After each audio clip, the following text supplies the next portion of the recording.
میں اگر ہم تھوڑی سی تاریخ پر نظر ڈالیں، خاص طور پہ میں یہاں کے نوجوانوں سے کہوں گی کہ پاکستان آج سے 78 سال کے بعد جب ہم یہ اکٹھے ہو کے بیٹھے ہیں، کاش ہم بیٹھے ہوتے کہ ایک جمہوری حکومت ہوتی، کاش ہمارے یہ دانشور ساتھی ان کو مشورہ دے رہے ہوتے کہ حکومت جو گورننس کو ہم پوائنٹ آؤٹ کرتے ہیں کہ یہ غلطیاں آپ کے اندر، اس کو درست کریں، جدید عدلیہ کے اندر یہ مسائل ہیں ہم ان کو ٹھیک کریں، سیاستدانوں کے پارلیمنٹ کو یہ قوانین پاس کرنے چاہیے، اس طرح نہیں ہونا چاہیے. لیکن آج کے حالات ہیں، آج 78 سال کے بعد ہم لوگ اس جگہ پہ آ بیٹھے ہیں کہ جہاں پر نہ تو وکیل وکالت کر سکتا ہے، نہ جج آزادی سے فیصلہ دے سکتا ہے، نہ ہمارے میڈیا کے دوست اپنے قلم سے لکھ سکتے ہیں، نہ پارلیمنٹ کوئی اپنی جمہوریت کی بات کر سکتی ہے.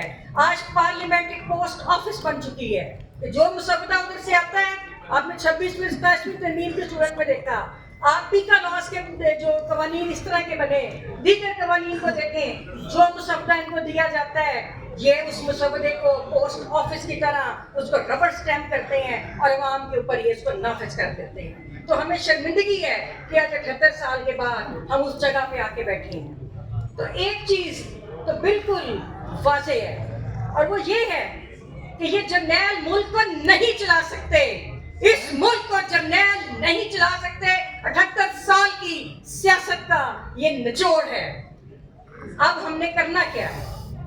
آج تک ہم یہ سنتے رہے، ہر دن بات ہوتی ہے کہ فاطمہ جناح سے لے کر بھٹو، ولی خان، آج عمران خان، ہر سیاستدان غدار ہے.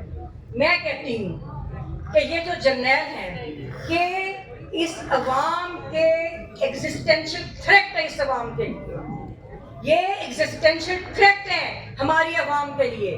اس وقت سب سے بڑا مسئلہ پاکستان کا یہ ہے کہ ان کو اپنے بیرکس میں کس طرح واپس بھیجیں. دیکھیے، ہم لوگ پرامن جدوجہد پر یقین رکھتے ہیں، ساری زندگی ہم نے پرامن جدوجہد کی.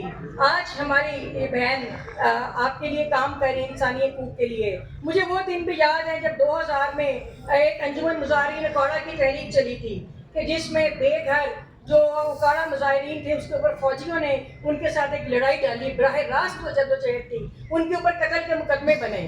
ہم ان ساتھیوں کے ساتھ کرتے رہے، ہم ان کے ساتھ لڑتے رہے.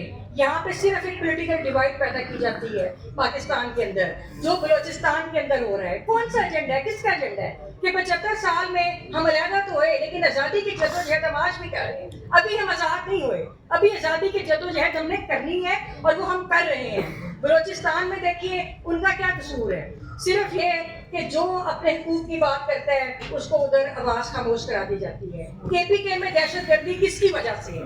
یہ اس عوام اور ان جمہوری قوتوں کی وجہ سے نہیں ہے. یہ کس کی وجہ سے وہاں پہ لوگ مر رہے ہیں؟ آج پھر آپ کی نظر ان کے منرل ریسورسز کے اندر ہے، آج آپ کی پھر نظر ان کے وسائل کے اوپر ہے. کس کا ایجنڈا ہے؟ یہ بیرونی ایجنڈے ہیں کہ آج آپ پھر سندھ کے اندر جائیں تو سندھ کا پانی 6 کنال کا منصوبہ کس کی زمینیں سیراب ہو رہی تھی.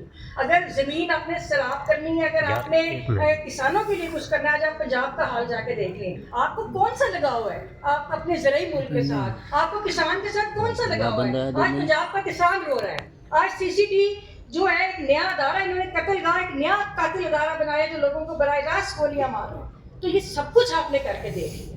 اب ہم نے کیا کرنا؟ اب مسئلہ یہ ہے کہ دیکھیے ہم پھر وہی بات کریں گے، ہم جمہوری لوگ ہیں کہ ہم نے جمہوری جدوجہد کرنی ہے. یہاں پر عوام کے اندر مایوسی پھیلائی جاتی ہے. ہمارے نوجوان کو کہا جاتا ہے جب ہم باہر نکلتے ہیں لاہور بار کے جو کراچی بار کو اور اس کے بعد لاہور بار کو بھی میں سمجھتی ہوں کہ انہوں نے بڑی دلیری کے ساتھ ہر جمعرات کو جلوس نکال رہے ہیں. وہاں کے صدر بشر رحمان صاحب نے بھی آنا تھا، بلکہ ان کا پیغام ہے کہ وہ نہ پہنچ سکے. اسی طرح ہمارے ساتھی راہ گلیدیر علی مٹکور صاحب نے بھی کہا تھا کہ ہم کوشش کر رہے ہیں لیکن اگر نہ پہنچ سکے تو ہماری طرف سے مکمل سالیڈیرٹی ہے اور ہم مکمل آپ کے ساتھ کھڑے ہیں اور ہم یہ جمہوری لڑائی لڑتے رہیں گے. تو میں یہ کہنا چاہوں گی کہ ہم لوگوں کے اندر مایوسی پھیلائی جاتی ہے نوجوانوں کے اندر. میں صرف ایک ریکویسٹ کروں گی کہ آپ صرف ایک سوال کا جواب تلاش کریں. نوجوانوں کو کہوں گی ہسٹری کے کانٹیکس میں کتاب بھی پڑھیں کہ ایک تو تحریکیں چلتی ہیں، ایک دن میں کوئی تحریک نہیں چلتی، وہ اسی طرح چلتی ہے جیسے ہم لوگ چلا رہے ہیں. آپ لوگوں نے بات کرنی ہوتی ہے، آپ نے گفتگو کرنی ہوتی ہے، آپ نے اپنی جدوجہد کے بارے میں لوگوں کو آگاہ کرنا ہوتا ہے. اور پھر وہ جو سسٹم کے خلاف نفرت ہوتی ہے وہ آپ کی طاقت ہوتی ہے. اور ہم اس سیچوریشن پوائنٹ پہ آ گئے ہیں کہ اب بالکل ہم نے باہر نکلنا ہے اور مزاحمت سڑکوں پہ کرنی ہے. لیکن اس کے ساتھ میں نوجوان کو ایک پیغام دوں آپ لوگ ایک سوال کا جواب تلاش کریں کہ کیا وجہ ہے کہ پاکستان کے اندر جب بھی کوئی پاپولر لیڈرشپ ہوتی ہے اس کو ادھر کے لیے خطرہ کیوں سمجھا جاتا ہے؟ کیا وجہ ہے؟ اس کے اوپر آپ نے تحقیق کرنی ہے. میں آپ کو اس کا جواب ابھی نہیں بتاؤں گا, آپ سب سوچیے گا. صرف نوجوانوں کو پیغام دے رہی ہوں کہ کیوں آپ کے لیے کوئی پاپولر لیڈرشپ کو زندہ نہیں رہنے دیا جاتا. کیا قصور ہے عمران خان صاحب کا؟ صرف یہ کہ جو وہ باتیں کر رہے تھے. یہ اس ملک میں اس وقت یہ نہیں, ان سب کو پتا ہے کہ انصاف ہونا چاہیے. اتنے تو مجھے پتا ہے بڑے کن ذہن ہیں, لیکن اتنے بھی کن ذہن نہیں کہ ان کو یہ نہیں پتا کہ 24 کروڑ کی آبادی کو آپ بغیر رول آف لا کے اور کانسٹیٹیوشنزم کے نہیں چلا سکتے. مسئلہ صرف یہ ہے کہ یہ لانا نہیں چاہتے. کیا وجہ ہے؟ اس سوال کا جواب ہمیں تلاش کرنا ہے کہ کیوں یہ ملک میں آئین کی اور قانون کی حکمرانی نہیں چاہتے. اس وقت کیوں آپ کے کاروبار نہیں چل رہے؟ اس وقت صرف فوجی فاؤنڈیشن کیوں چل رہی ہے؟ اس وقت صرف فوجیوں کے جو 51 کاروبار جن کا ذکر عائشہ صدیقہ نے اپنی کتاب میں دیا, صرف وہ اس وقت پاکستان میں چل رہے ہیں. باقی سب کا کاروبار خسارے میں ہے. تو ان سوالوں کے جواب آپ نے تلاش کر لیے. اور آخر میں ہم نے کرنا کیا ہے؟ ایک تو یہ کہ ہم نے یہ اپنی جس بھی حالت میں, جس بھی انداز میں ہم کر سکتے ہیں, ہمیں جدوجہد کو جاری رکھنا ہے. ایک بات. دوسرا یہ کہ آپ نے دیکھا کہ لوگ باہر نکلے, ان کو سیدھی گولیاں ماری گئی. عمران خان صاحب کے جو ساتھی تھے, ان کے جو خواتین تھیں, بچے تھے, ان کو اس ڈی چوک میں ریاست نے ان کا قتل کیا. 9 مئی کے مشکوک واقعے کے اندر ایک پولیٹیکل پارٹی کی کلینزنگ کی جا رہی ہے.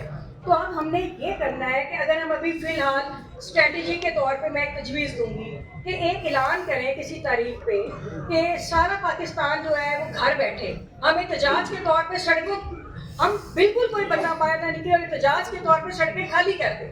اس کے بعد ایک اگلا مرحلہ آئے کہ جب پھر ہم اپنے پروٹیسٹ کے لیے وکلا بھی کال دیں, آپ لوگ بھی کال دیں, پورے پاکستان کے اندر ہم ایک پرامن مارچ کے ذریعے کانسٹیٹیوشن پکڑ کے ہم یہ کہیں کہ ہم ملک کے اندر کانسٹیٹیوشن چاہتے ہیں, آپ اپنی بیرکس کے اندر واپس چلے جائیں.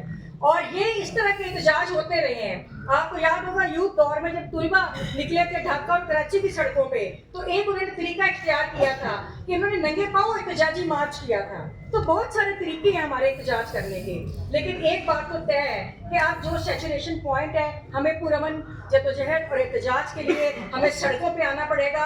اور جب بھی آپ اعلان کریں گے, میں, ہماری یہ بہن بیٹھی ہے, ہماری اور ساتھی, ہماری وکلا خواتین ہیں, ہماری بہنیں, ہم آپ کو لیڈ کریں گے, ہم آپ کے آگے کھڑے ہوں گے, اور ہم اس نظام کی جدوجہد میں اپنی قوم کے حقوق کے لیے جب تک آپ کے اندر, ملک کے اندر جمہوریت نہیں آتی, آپ کی خواتین آپ کو لیڈ کریں گی. بہت شکریہ. بہت شکریہ جنہوں نے جو وہ بھی جدوجہد کر رہے ہیں. تو سب سے پہلے تو میں یہ بات کروں گی کہ ہم بڑی دیر سے یہ بات کرتے ہیں کہ یہ عدالتیں انصاف نہیں دے رہی, فیئر ٹرائل نہیں ہو رہا. عمران خان صاحب ہوں, ان کی سیاسی جماعت کے ورکرز ہوں, اور ان کے ساتھی ہوں, ان کی بہنیں ہوں, باہر بلوچ ہو, ہمارا یہ جو بہادر کپل ہمارے ساتھ بیٹھا ہے, ہادی اور ایمان ہو, ادھر وہ کھڑے ہیں ہمارے جو میڈیا کے ساتھی. تو ہم کیوں یہ کہتے ہیں کہ یہ عدالتیں ہیں جنہوں نے آپ کو انصاف دینا ہے؟ کیا یہ اس لیے بٹھائی ہوئی ہے؟ کیا ڈوگر کورٹ اس لیے لگائی تھی کہ وہ فیئر ٹرائل کرے گی؟ کیا ڈوگر کورٹ اس لیے بٹھائی تھی کہ کانسٹیٹیوشنل بینچ جو ایکسٹینشن ہے آپ کی جی ایچ کیو کا, یہ اس لیے بٹھایا تھا کہ یہ آپ کے حقوق کی حفاظت کرے گا؟ تو میں سمجھتی ہوں کہ ان سے انصاف کی توقع کرنا بھی انصاف کی تذلیل ہے. دوسری بات کہ دیکھیے